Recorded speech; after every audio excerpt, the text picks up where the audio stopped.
standing in front of the building, one of the first buildings that was hit by Flight 242. It's now owned by Scott Klontz Realty. He spent 20 minutes with me, filling me in with all the details. He's heard the story. He's had to retell the story many times, and a big shout out to Scott for all the info that he's given me. And if you guys are ever in New Hope, come hit up his realty store. And also at Christmas time, we're gonna have the vintage toys and Christmas shop open. Come see him. He'll have his boiled peanuts, his coffee, his vintage toys. He'll be ready for you. All right. So this is the telephone pole that was first struck by Flight 242. According to Scott, there was nothing left but 10 foot of this pole. So for a little bit above that horizontal pole that you see sticking out is where the right wing struck. And what Scott was telling me was there was no trees over there across the street, but the wing did take down that whole fence. And Scott was in the first grade at that school over there. It was big news.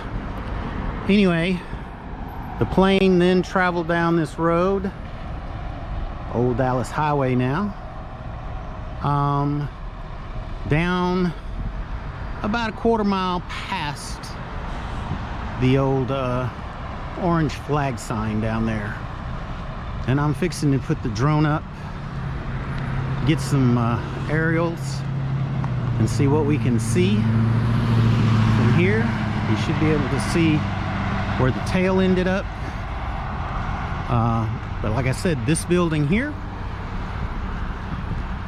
was the first building the plane passed. The red roofed building over on the left was the gas station where unfortunately some New Hope citizens were killed.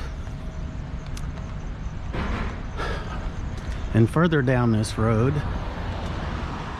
like I said, past that past the flagman sign there, about a quarter mile, maybe, well, not a quarter mile, maybe 250 yards, is where the tail came to rest. And maybe once we're up in the air, we'll be able to see the home where all the survivors gathered. And one of the stories that Scott was telling me was a couple of people got together and decided that they couldn't wait for the ambulances. Got to remember, this was a very rural area back in 1977. And they decided to get a school bus, load the people they could load up on the bus, and get them to the hospitals. Story that I don't think I've heard until today. Anyway, that's all for the ground right now. Let's see what I can find in the air.